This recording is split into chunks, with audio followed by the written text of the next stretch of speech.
We're live and it hasn't dropped this time.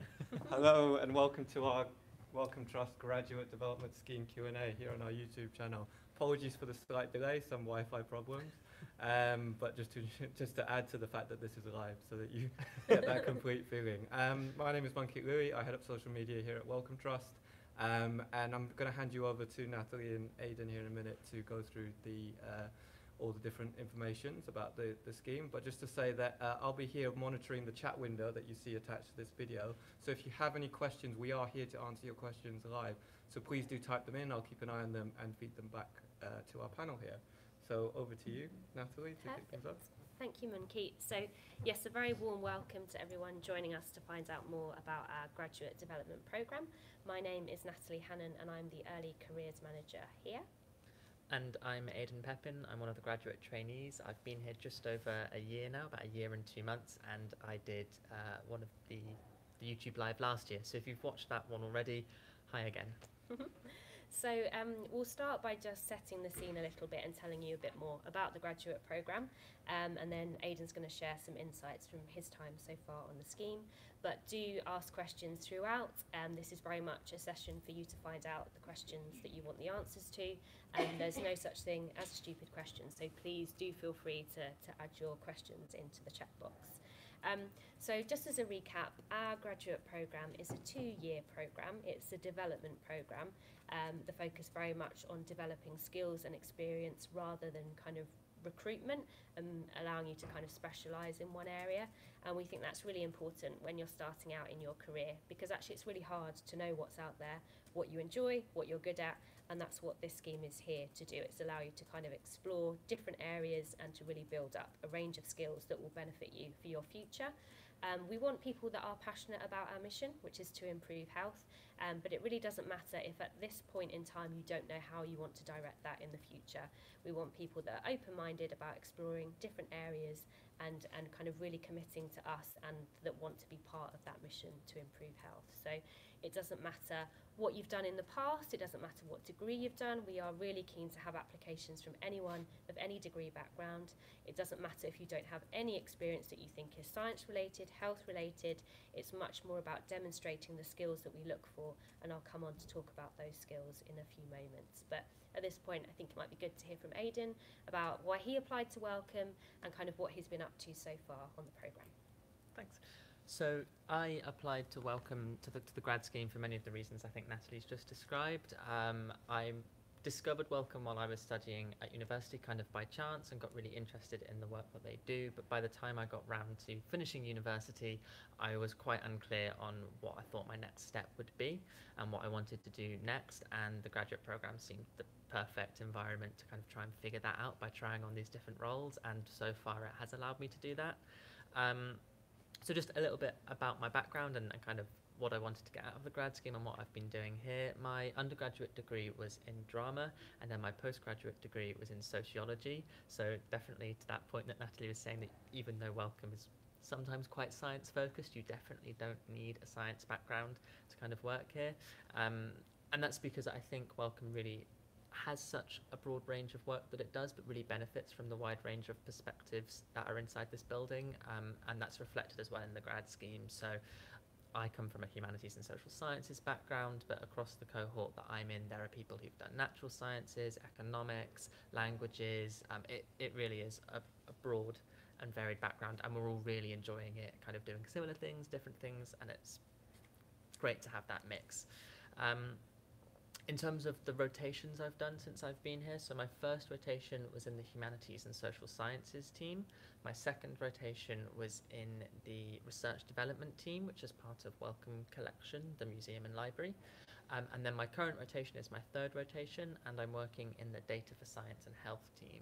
So some of that I was really interested in doing and knew about before I joined Wellcome. Some of it I had no idea I could do, and it's kind of since being here at Wellcome that I've realised that's something I'd like to get involved with and have had the chance to do so. So before joining, I was really interested in the humanities and social sciences work that Wellcome does, and was really interested in the work that the collection did, but I had no idea about the data for science and health work, partly because a lot of it didn't exist before I joined. So what's been great is that since I've been here, Wellcome has kind of grown and changed and is constantly developing what it does.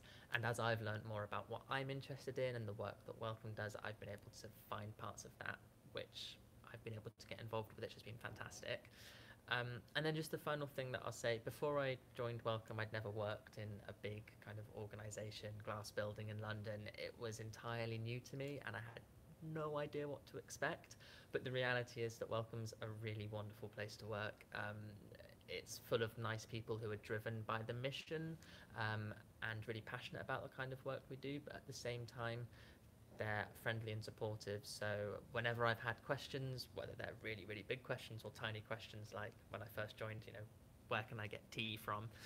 There have been people such as Natalie, such as my line manager, such as the other grads, or just anyone working in this building that I've been able to ask questions to, which has made getting used to the place, it made it a really nice experience. And now that I've been here a little bit longer and there's another kind of cohort of grads that have joined that are newer than I am, it's been really nice to talk to them and share my experiences and say, oh, you can get tea from the kitchen as you would imagine.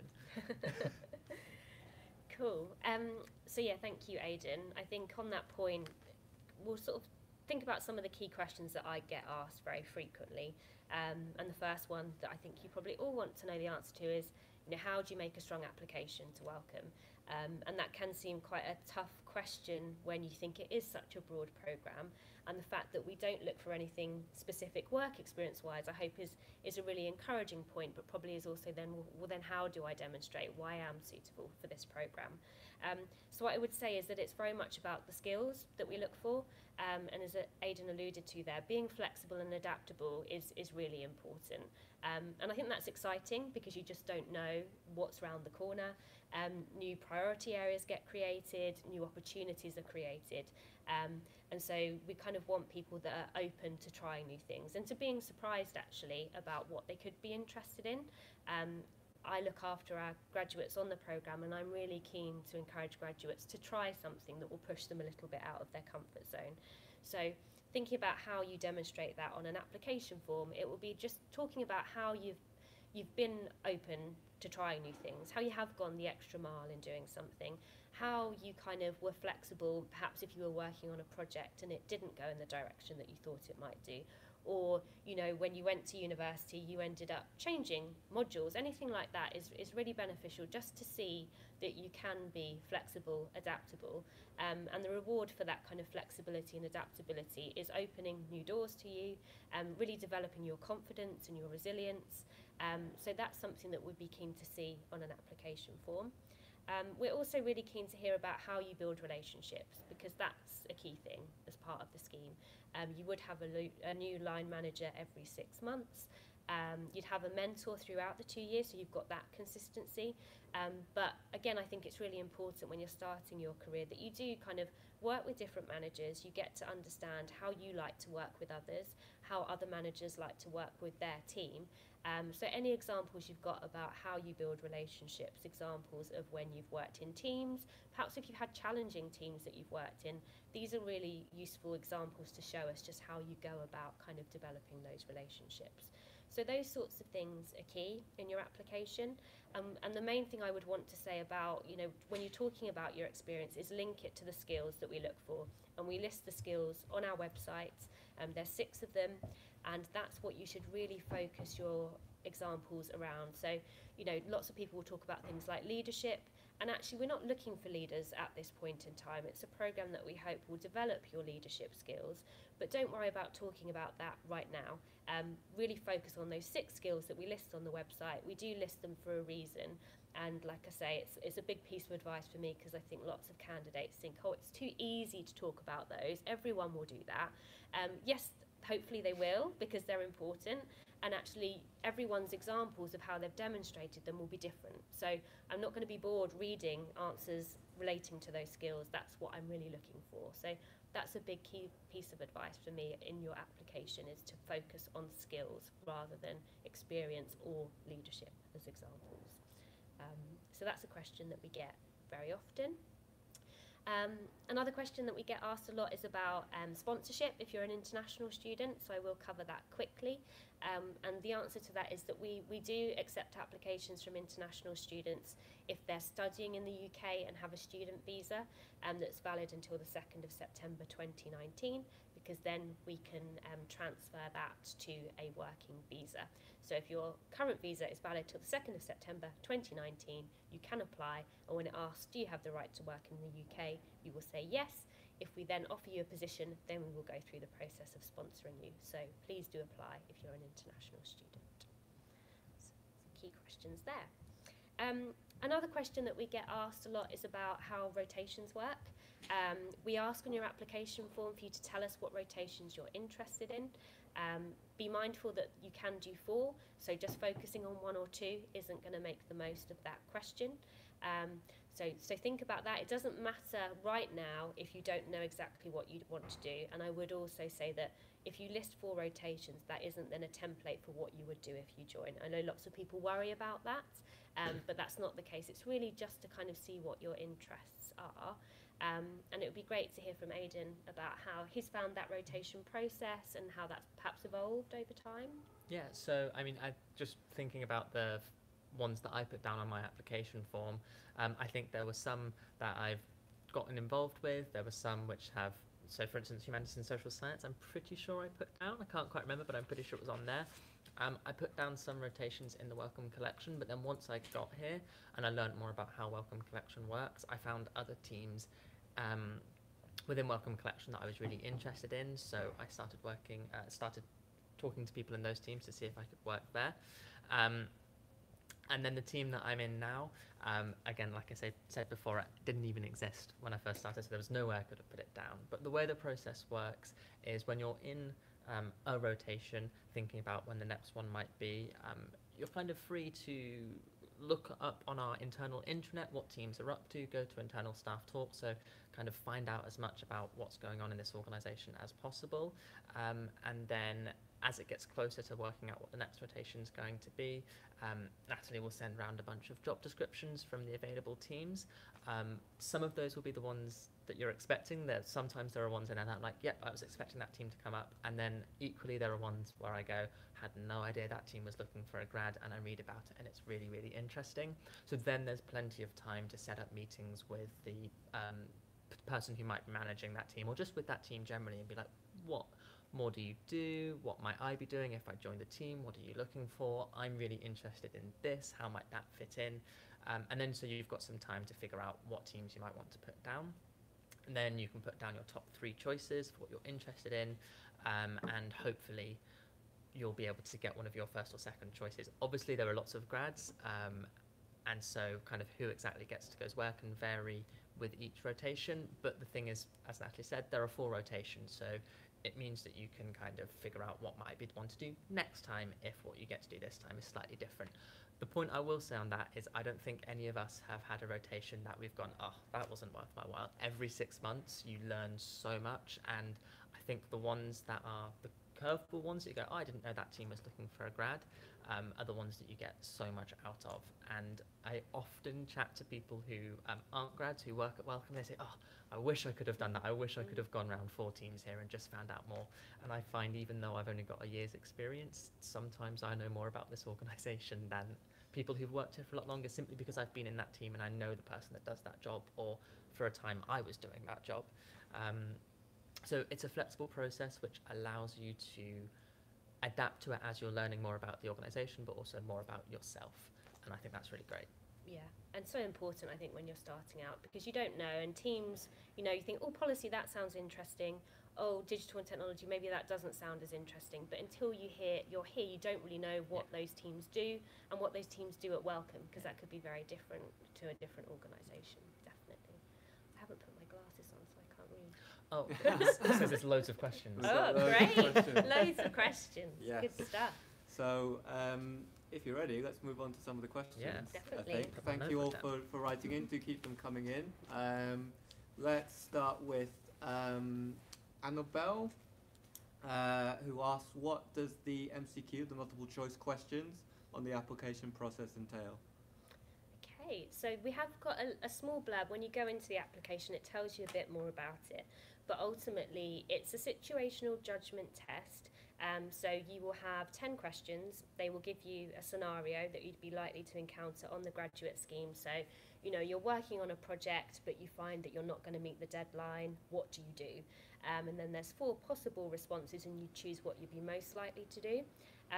It isn't used as a sifting tool, genuinely, so we ask it to give you a sense of what the scheme could throw up for you, and for us to just see how well aligned you are to our behaviours, because for each question there will be a preferred response, which is what most people at Wellcome said they would do. That's kind of how we collate those, but it's not used as a sifting tool. Whatever you get in that test, we don't see until you've answered the questions. And then for me, it's just useful to kind of see, okay, this is what they scored in that, this is where they got some things wrong.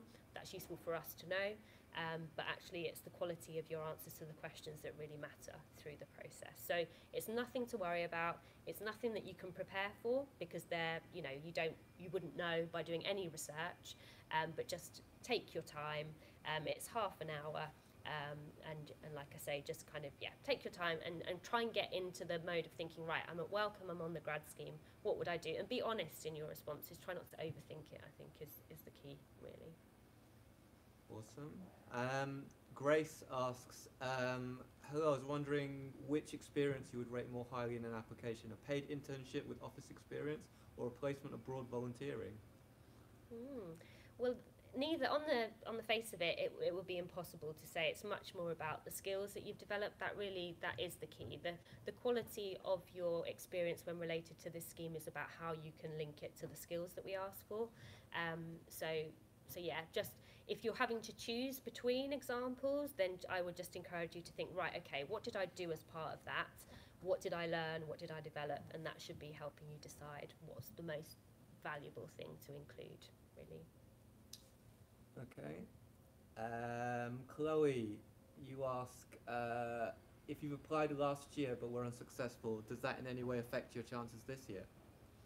No, it doesn't. So we do say if you've got to assessment centre previously, then you can't reapply, and that is purely because given you hopefully some really useful feedback through the process, and that you would know exactly what to do, and actually it wouldn't allow you to be that genuine perhaps through the process, because you kind of would be thinking, right, I know I need to do this, this and this. But apart from that, I won't look at your previous application or anything like that. So just kind of think about what you want to say, what if you've got new experience since you last applied, all of that sort of thing. But yeah, it won't impact you in any way negatively.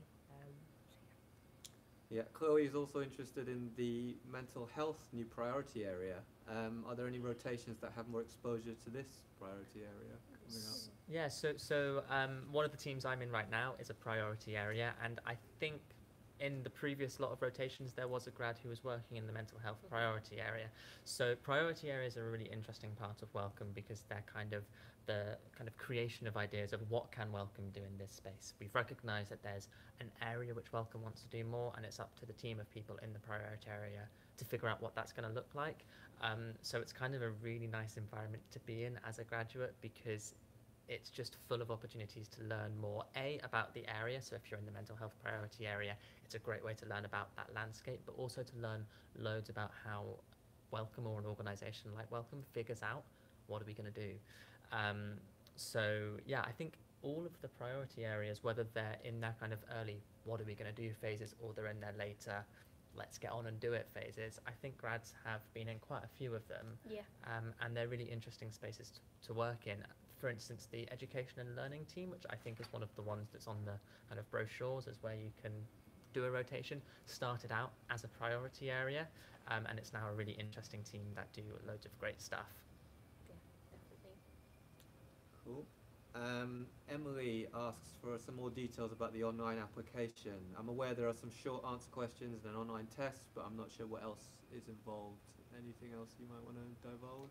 That's it. I mean, you can go on straight away, and it doesn't mean that just because you go on you have to kind of submit within a certain time. So I'd kind of, as soon as you can, if you haven't looked at the application questions already, do so as soon as possible, because the deadline is fast approaching now, 23rd of November.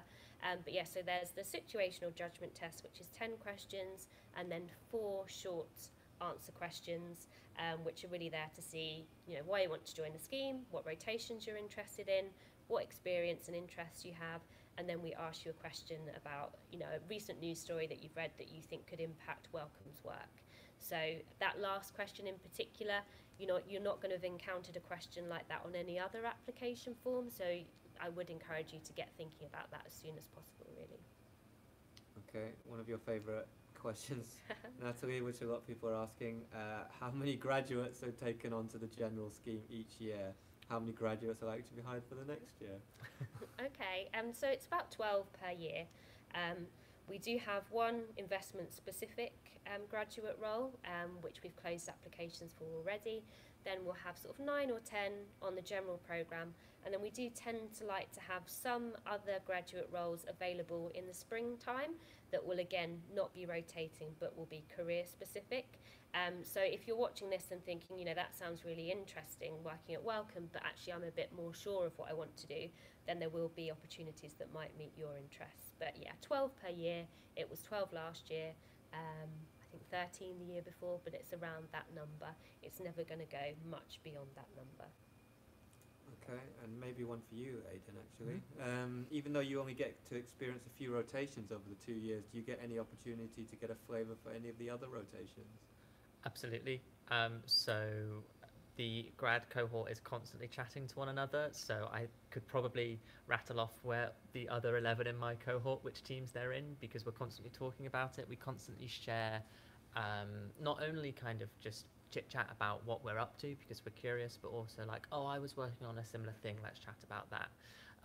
What's also great is that while you're working in a team, there's a good chance, in fact I would say you're almost definitely going to be working with other teams. So even though I've worked in humanities and social science, collection and data for science and health priority area, but I have had meetings with or run projects with or been involved in work with the web team, with the communications team, with the grants team, with the central team. So even though I've not been in that team, or with the policy team, I've been doing work with them, and that's been really, really great. There are also loads of other bits and pieces and kind of things that pop up, which grads are kind of great to get involved with. So, for example, there was an email I saw today because the public engagement team are running an event and they need some extra hands helping out. It's the kind of thing that if you've got time and you're interested in it, you can go along, and not only are the team really, really grateful to have those extra hands, but you can learn loads from it, or potentially just have a nice time doing something that's different from your day-to-day desk job. So there's, beyond your kind of 4 rotations, there's definitely loads of opportunities to find out even more about what Wellcome does and the kind of work you might be interested in doing. Definitely. Okay. Emma asks an interesting question. If you would saying that in the long run you wanted to set up your own charity be detrimental to an application, as it shows you don't want to work for Wellcome for the whole of your career? It is a good question, and it's I think it is something that candidates struggle with, because we're sort of saying you don't need to know what you want to do long term, but of course that seems quite an odd thing to be putting on an application form. So no, I think as long as you can demonstrate, so what we want to see with that question around, you know, what rotations you want to do and how that's going to help you in your future career, as long as that connection's clear.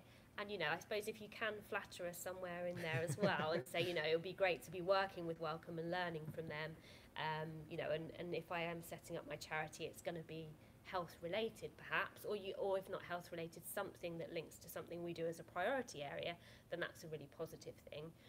Because that's what we want. We want people that are going to join Wellcome, and even if they don't stay, that they're going to stay connected with our mission of improving health, and be kind of future partners of Wellcome, really. You know, it's really nice when you see graduates coming back into Wellcome, even though they might be working somewhere else, and that we can kind of really learn from what they're doing and build relationships outside of Wellcome as well. So, yeah, good question.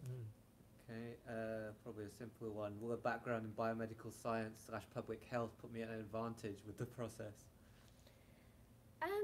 I wouldn't say, because, you know, to put that as an advantage would make others think they'd be at a disadvantage if they don't. So it's all about how you are saying that's going to be helpful. You know, it's got to have a link to what we do on the graduate scheme.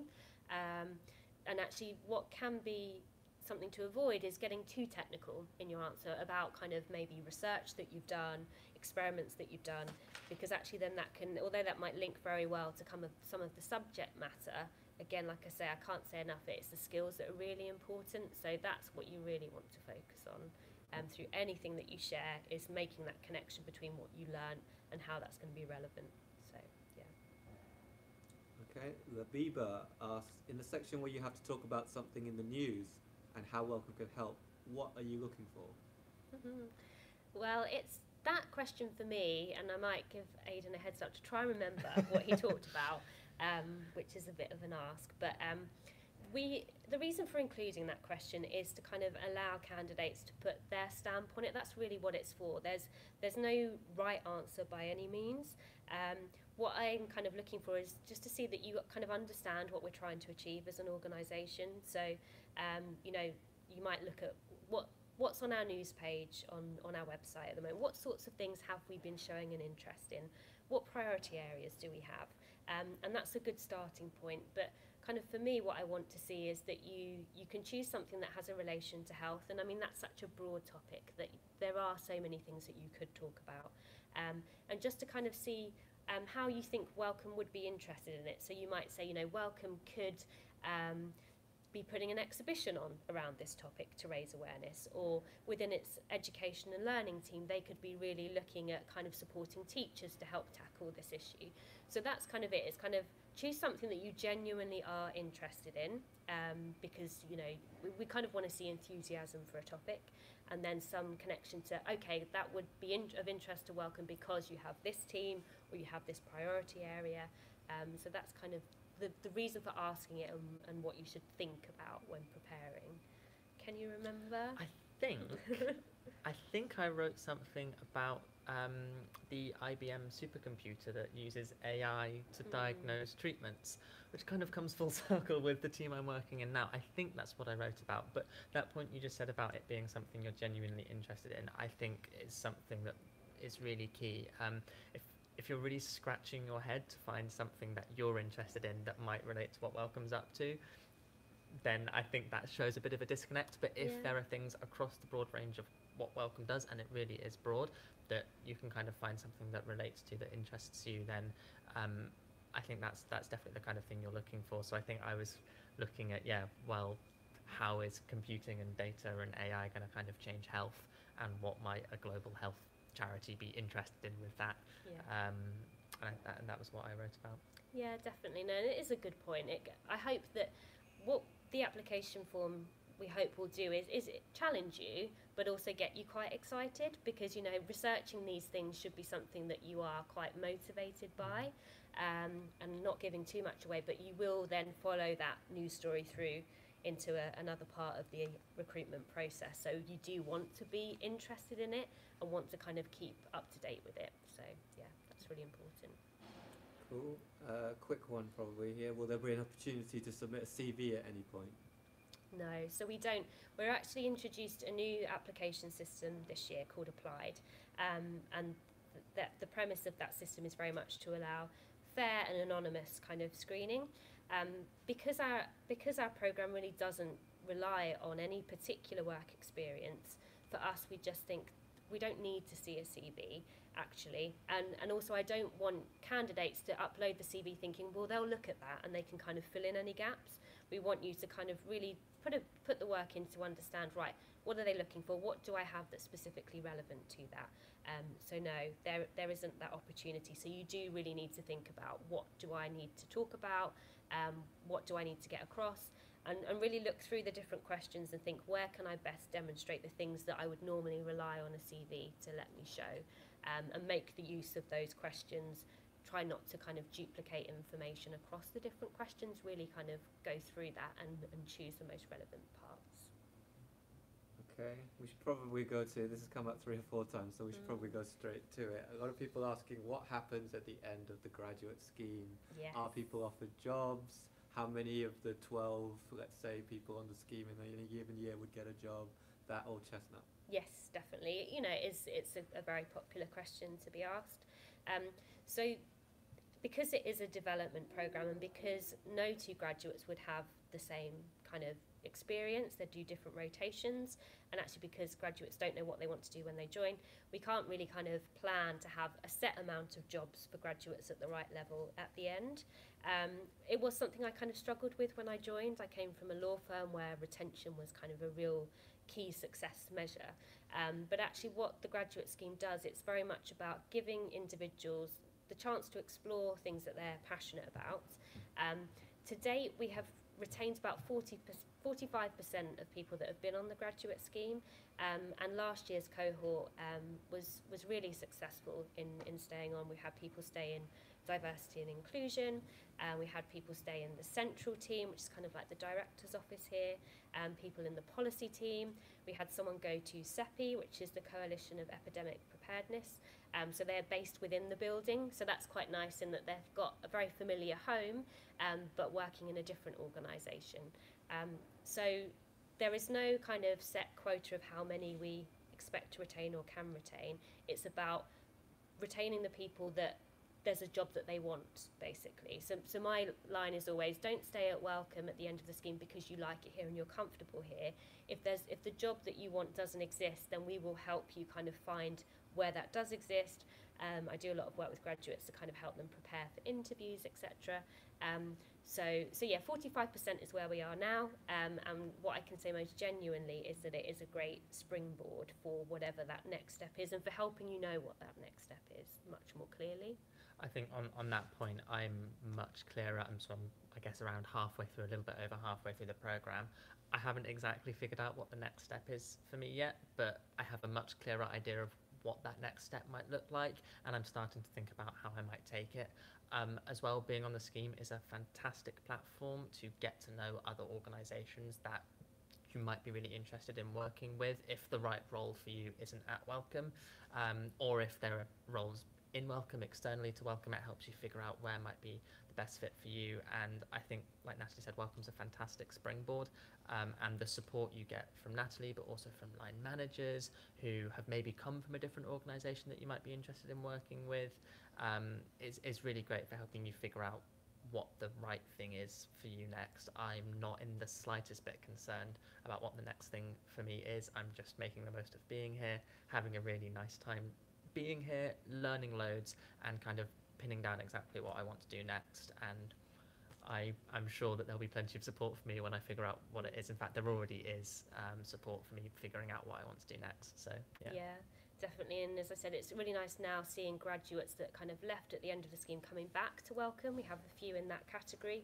and if not working at Wellcome, working closely with us in whatever organisations they're now in. And we have kind of an alumni network, so every 2 years we have an event where we get all the graduates back together, and that's really great actually, because it helps link current graduates to previous graduates to make sure that we're just keeping connected, and then as of when opportunities come up, that we've got a great kind of pool of people that we can go to, and that we can kind of learn from as well. So it's key. Okay, we've got a question here about the personal development grant. I remember hearing about this, and it can be utilised to help you develop skills further. Does this still happen, and what sort of things do people use it for? Yeah, do you want to share what you've used it for? Yeah, so I used mine for language classes, which was something I wanted to develop for kind of personal but also professional reasons. I'm looking for this year's fund, I think I'm looking towards maybe developing my skills that are a bit more to do with data analysis, but I'm figuring out exactly what course is the right course.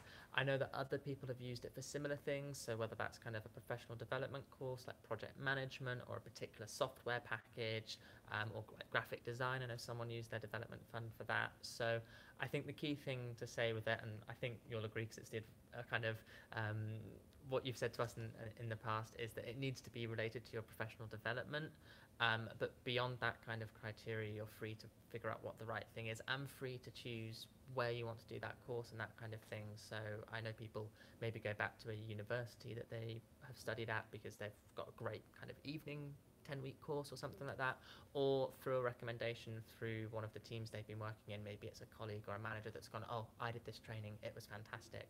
Maybe you'd like to think about that as well.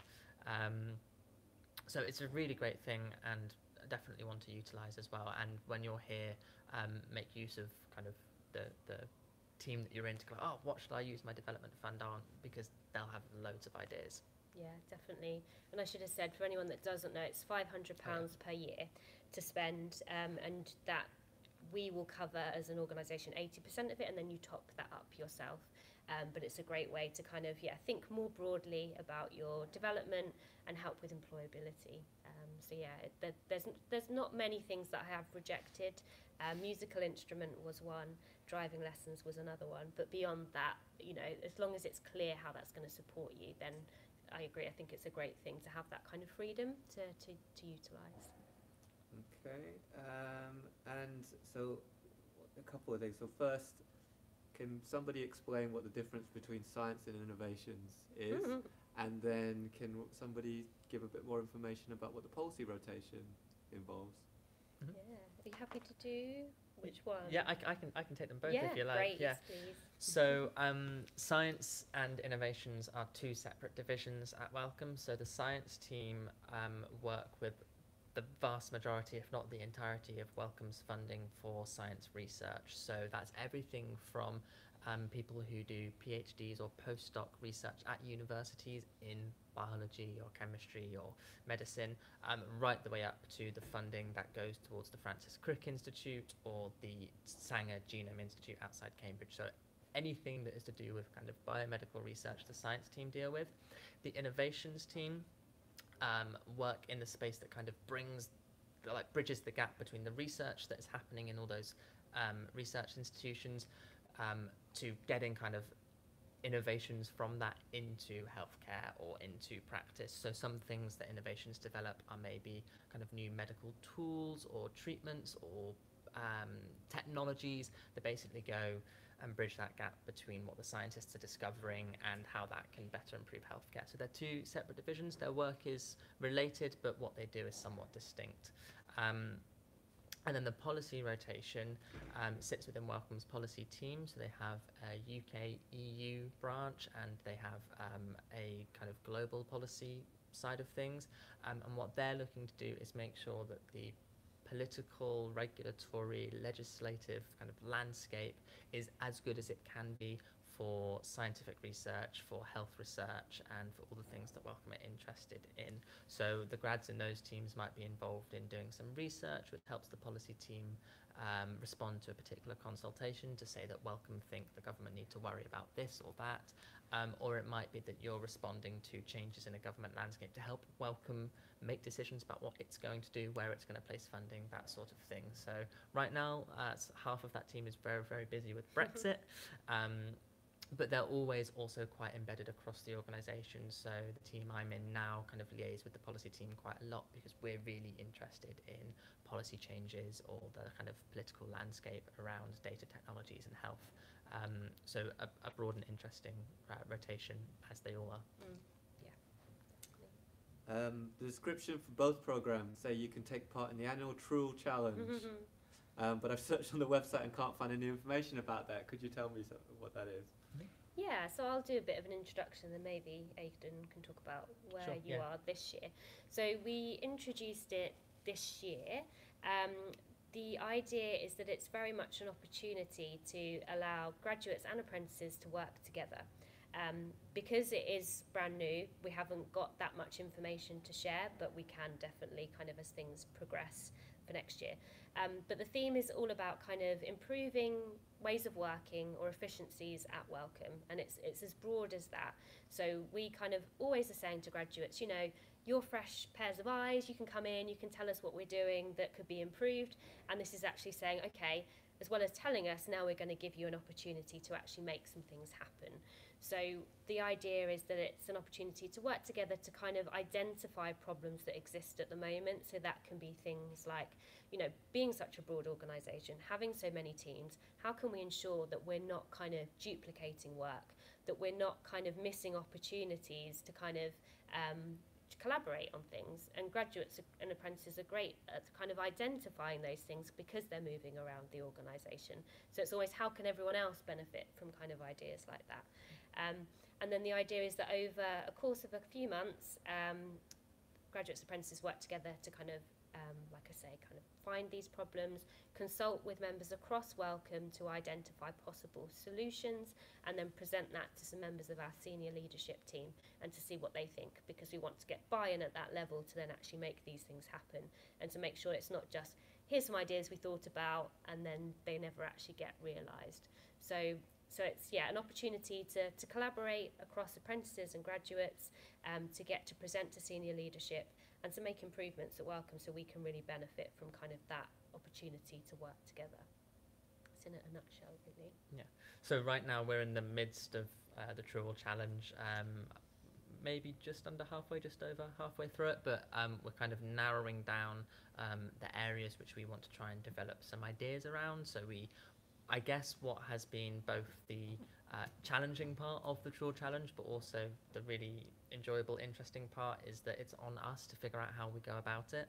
And so that is difficult, because we're like, oh, how are we gonna, this is a huge organization, how are we gonna try and implement changes, or what can we bring to it? But at the same time, what's been really great is we've gone, okay, well, how are we going to do that?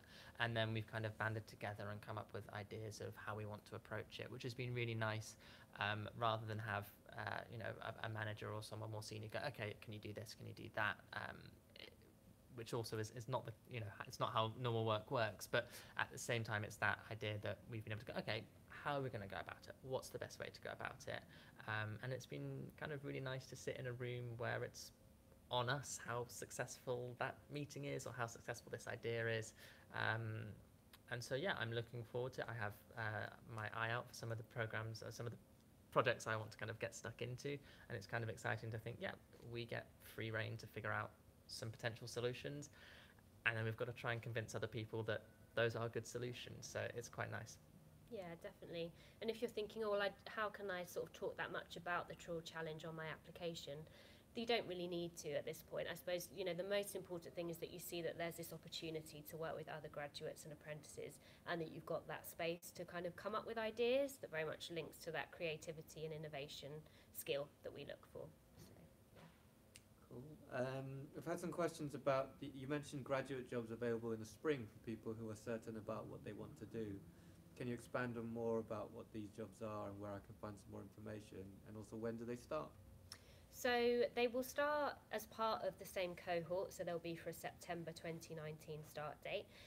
We won't identify where the roles are until we have done the recruitment process for the rotational programme, and that's because we will look to see where do we think there's some gaps in terms of where people's interests are, what teams, based on who we've recruited, we can kind of see, okay, there's not so much interest in HR perhaps, and so it will be informed by that process. So it's kind of a watch this space for the moment. If you are interested, then they'll be made available from the springtime, so I would say March or April.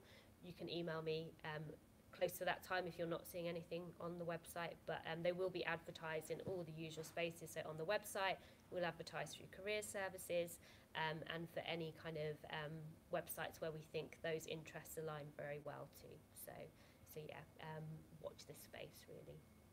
And while we're on the subject of start dates, somebody asked if I'm doing a master's that ends just at the start of September, and there may be a few days overlap with when the scheme is supposed to start. Would this be an issue? So I do get that question sometimes, because for most people I think it's, and I don't know if this was the case for you, that the course kind of doesn't officially end till after the start date of our programme, but then you can submit your dissertation before. And it does mean being a bit more proactive and organised, I suppose. We would want you to be able to work full-time from the 2nd of September 2019, and that is because the first few days are spent on induction, and I think if you miss that, then you miss a lot of that kind of bonding time. Yeah. And it would be a real shame to miss that, really. Yeah. So, yeah. Okay. Should we demonstrate that we are knowledgeable about Wellcome and the work that the organisation does in our application form? It depends if it adds value to the question. I think, if it's something that anyone could read and relay, for example, if you're just kind of quoting, this is how much your investment portfolio is, and I know that you have these priority areas, that's probably not doing too much to really demonstrate why you're a good candidate for the programme.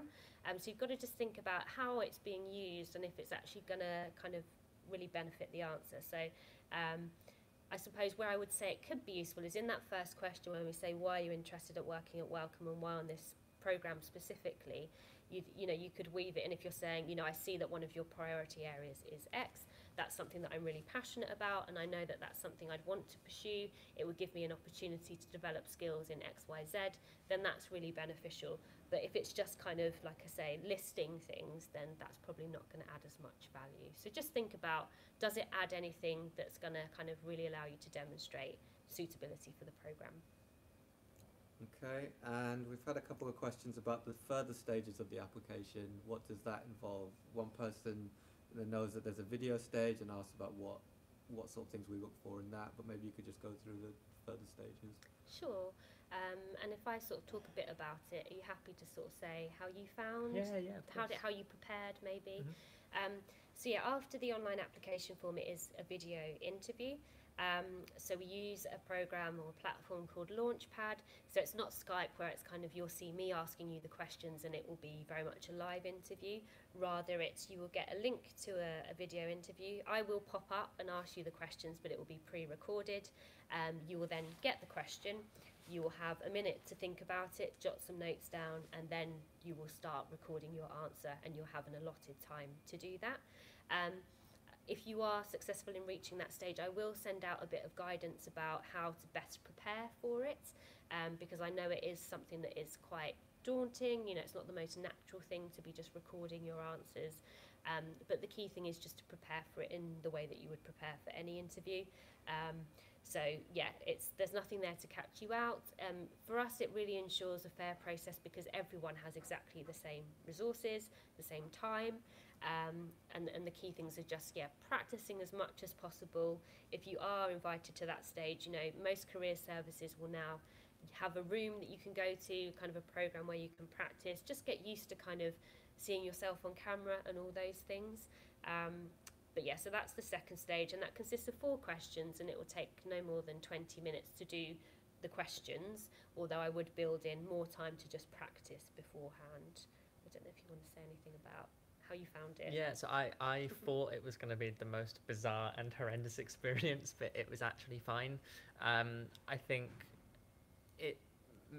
take kind of the basic sensible things, like make sure your housemates know you're doing a kind of this process, so that they don't kind of come crashing into your bedroom while you're doing it. You know, make sure the camera is, you know, with a black background and there's good light and all the rest of it. Just those simple things that will kind of, you know, they're sensible to do, but B, they'll give you the confidence to make, you know, you feel as comfortable as you can be in that kind of setting. And I think what Natalie was saying about get used to seeing yourself on camera, whether that's just kind of using the webcam app on your laptop or to kind of do a little bit of practice yourself, whether that's you Skype a friend and say, hey, can you, or your mum or your dad, or say, hey, can you kind of read me some questions, and I'm just going to get used to answering them back. But yeah, it was actually totally fine. I think I set aside some time in the morning when I had the house to myself where I was living, and just went through it. And yeah, it was fine. Yeah, definitely. You don't have to be, you know, word perfect to expect some nerves, but what we do want to see is enthusiasm, and that might build over time, so you might not be that kind of visibly enthusiastic on question 1, but I think you kind of ease into it, don't you? I've done them myself. It's not the most natural thing, but you kind of learn to make the most of the setting that you've got. So that's the video interview, and then the next stage is an assessment centre. So we will run a number of assessment centres, around 5 different dates, and we'll have no more than 10 people on each one. And there's a range of different kind of assessments that you would do during that day. So there would be sort of an analysis piece of work, so you kind of have some time to look through some information, and then you would present that to an assessor. You would work on a group project, a written exercise, and then you would have a discussion. So it's not a competency-based interview, it's where you'd sit down with an assessor, and there would be kind of a structure that they'd ask you to follow. But what we try and achieve with that is that it gives you an opportunity to kind of tell us, you know, why do you want to join the programme, rather than being very restricted to tell us a time when you did this, because actually we found that could be quite demotivating for candidates, because you kind of felt you couldn't tell us what you wanted to, and what we've tried to achieve is giving you that room to actually tell us what you want to tell us. Tell us what you think shows that you are the best person to join this program. And there's kind of a theme for that assessment centre, which I can't reveal, but it is kind of, so you are kind of building on a topic throughout the day, and it's not realistic in that the time that we give you to do the exercises would never be the time you'd get in a real life situation, but we try and make them kind of the sorts of activities that you would do as a graduate while you're on the programme. So we hope it's kind of, feedback generally is, it's a challenging day, but I kind of understood why you were asking me to do the things that we do, and actually it was quite exciting to think if I was here at Wellcome I'd be getting to do those kind of tasks. So yeah, that's kind of the main thing. Yeah, really. in a weird way, I remember kind of enjoying it. Like it was intense. It's an assessment centre, so you're kind of, oh God, am I saying the right things? Am I writing the right things? And I remember kind of leaving it and going to the park over there and calling my family and being like, I just want to go home and sleep. But it was a really enjoyable day, and I think it did give me a flavour of the kind of work that I now do, which was fantastic. So it allowed me to kind of, although obviously the idea of the assessment centre is so welcome, we can get a feel for the candidates, I think it gives a lot of space for the candidates to figure out, is this the kind of environment I can see myself in? Which is, I think, a really nice aspect to being able to do that. Yeah. Related question, what makes a candidate stand out at an assessment centre? There's no one thing, to be honest. I mean, it is true. There isn't sort of that magic formula that we're looking for. A lot of it is just how people, like kind of the enthusiasm people show, the honesty that people have as well, I think. And again, by being here with us all day, you tend to see people kind of ease into it, really. But it's the demonstration of the skills. So everything comes back to those key skills that I mentioned before and that you can read about in detail on the website. But we're looking, how do you interact with the other people that you're working with in the group exercise? I think the group exercise is the one that most people really worry about, and just think, I don't know what you're looking for, what should I do? And actually I find that people actually almost sit back because they're too afraid of being too dominant or anything else. But the key piece of advice is just make the most of that opportunity. You've got a task, and be honest with what do you want to get out of that task, what's the end goal, and as long as you are respectful of the people that you work with, that you kind of explain what your point is and why you think it's important, then those are the key things, really. So that sadly there isn't sort of one thing that I'd say makes people stand out. It's kind of across the whole day. We give you multiple exercises because we don't want to just think, how are you in an interview? We want to see how you are in different elements.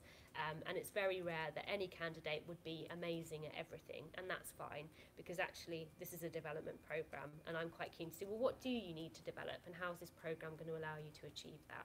So seeing that kind of self-awareness, I guess, is quite a key thing for me to be looking for. Just to clear up, I think F4, you've asked a few questions generally about, like, we're a charitable trust, a charitable foundation, what's the end goal of the graduate program?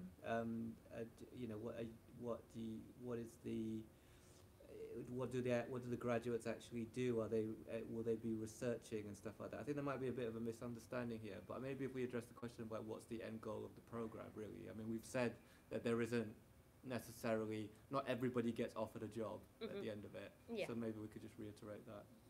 Yeah, I guess it's a question that some people say, so what's in it for you? Because actually it does seem to be quite focused on the individual. And it is focused on the individual. We want individuals to kind of develop and to get to understand Wellcome and to kind of support that mission. For us, it's about building those connections, as we said, across teams. Graduates are great at making those connections and kind of identifying new ways of doing things.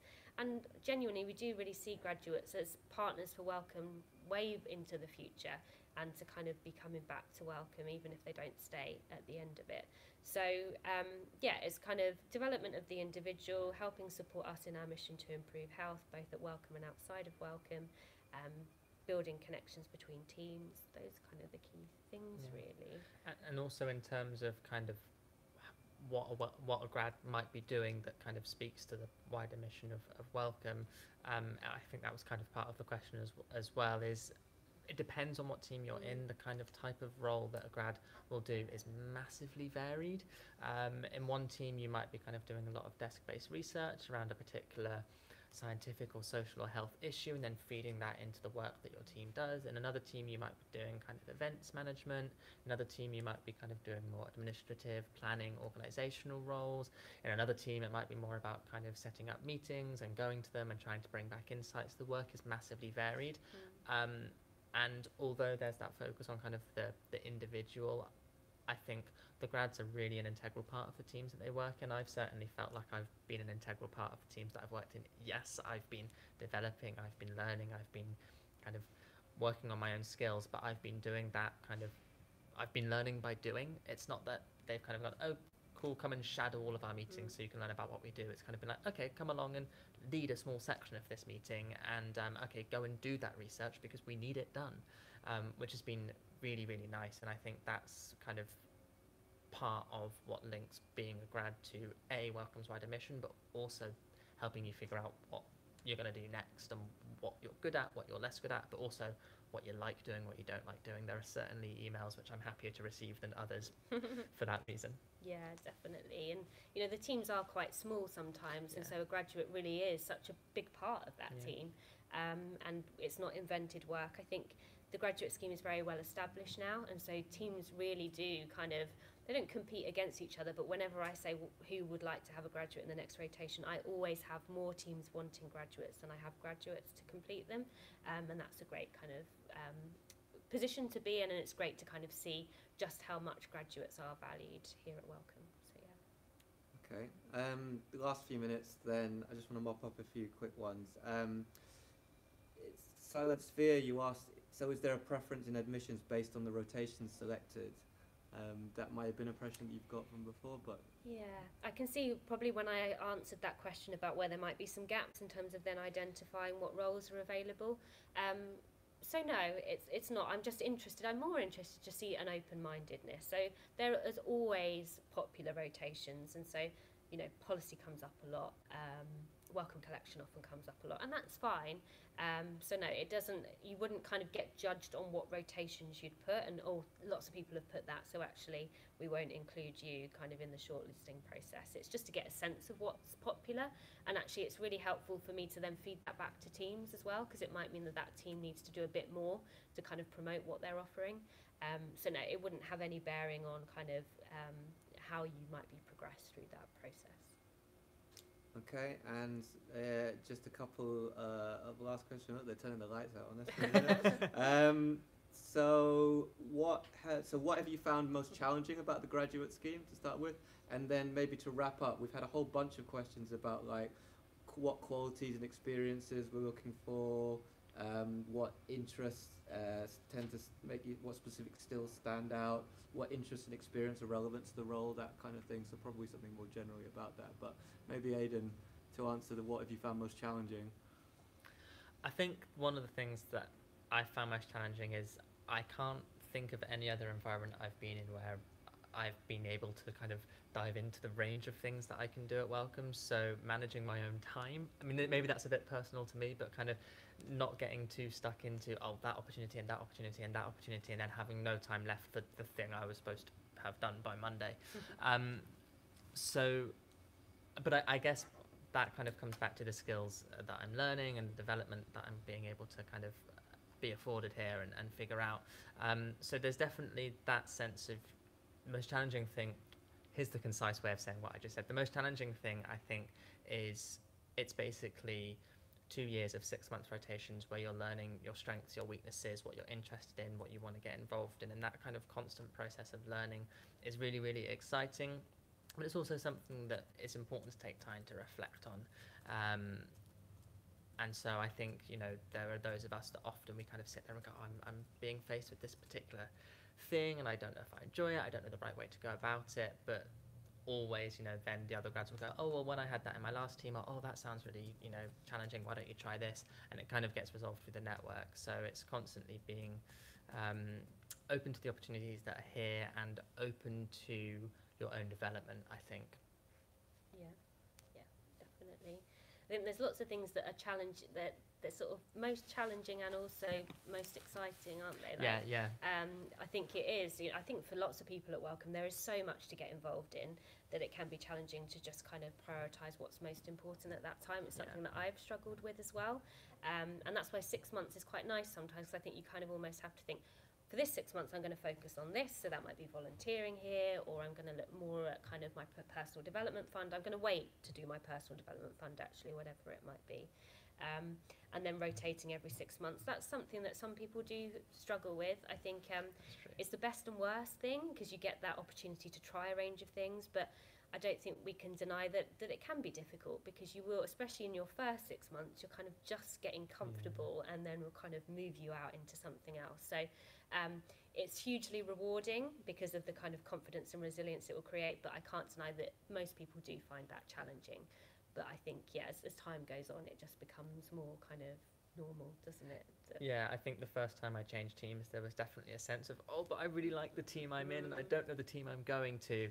And then, sure enough, I was in my second team, and I was like, oh, I really like being in this team, I don't want to go to another one. And I think now I'm at a point where I'm quite used to the changes, but also what's great is I have this network of people right across the organisation that I still chat to, that I still occasionally work with, because projects cross across teams.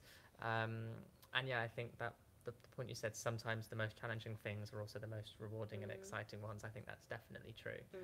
Yeah, definitely.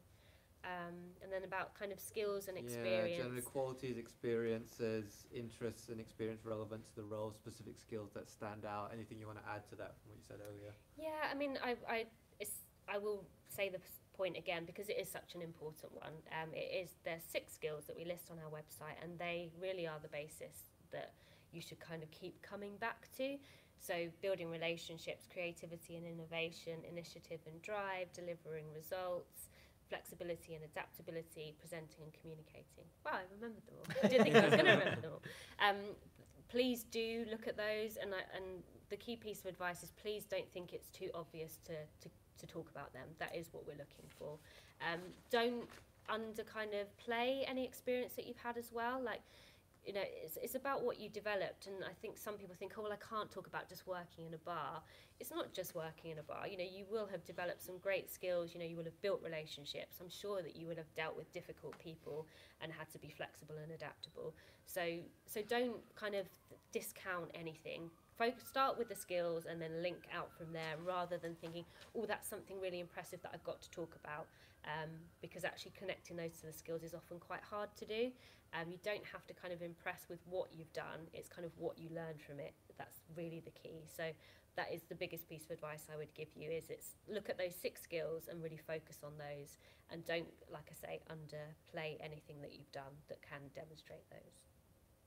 Okay, and then I think to wrap us up then, Natalie, can we, where can people go if they've got other questions they want to ask? And also, can you remind us of the deadlines, and also maybe the general timeframes for when applications close, when the second stage starts, that kind of thing? Definitely. So applications close on the 23rd of November, so that is a week on Friday. There's quite a lot of information on the website, so we've got different videos. Aidan is starring in one of them. So they give you more information about what it's like to be a graduate in some of the different teams. There is also just information on each of the rotations that you can read about. You can email me with questions if you have them, but I would advise you to really start with those videos, because it's better to hear it kind of from the graduates themselves. We've tried to give as much information as possible. So once applications close, then we go through the process of looking at all applications. We don't operate sort of on a rolling basis, so it's fine for you to kind of take some time after today to really think about what you want to say and honing that. It then takes us till about the 16th of December, maybe latest 21st of December, to then kind of review, and then at that point we would invite you to the video interview. The video interview is open across the Christmas period, and then we would kind of look to make decisions early January, and then we've got the assessment centres, 3 dates in January and 2 in February. I don't know them off the top of my head, but if you were successful in reaching that stage, we would give you an option to say which date would you like to attend, and we can talk that through. you do need to be able to attend in person. It's really important, not just for us, but for you as well. I think you need to come into this building. You know, you are committing to a 2-year job, and it's really important that you kind of really say, yes, this is somewhere that I want to be. So you would need to be available for that stage. So yeah, I think those are the key things. So lots of information on the website. Do email me with any questions that you have, and those are the deadlines. So yeah. Excellent. Any final words from you, Aidan? Nothing other to say. Obviously, you might think I'm biased because I work here, but it's a fantastic place to work, and I would really encourage you to make an application. Yeah, definitely. Brilliant. Good luck. Okay, thank you very much to everyone out there who's been watching. All the information on the website, I'll put the link back in there as well. And yeah, look forward to hopefully receiving your applications. Thank you very much and good night.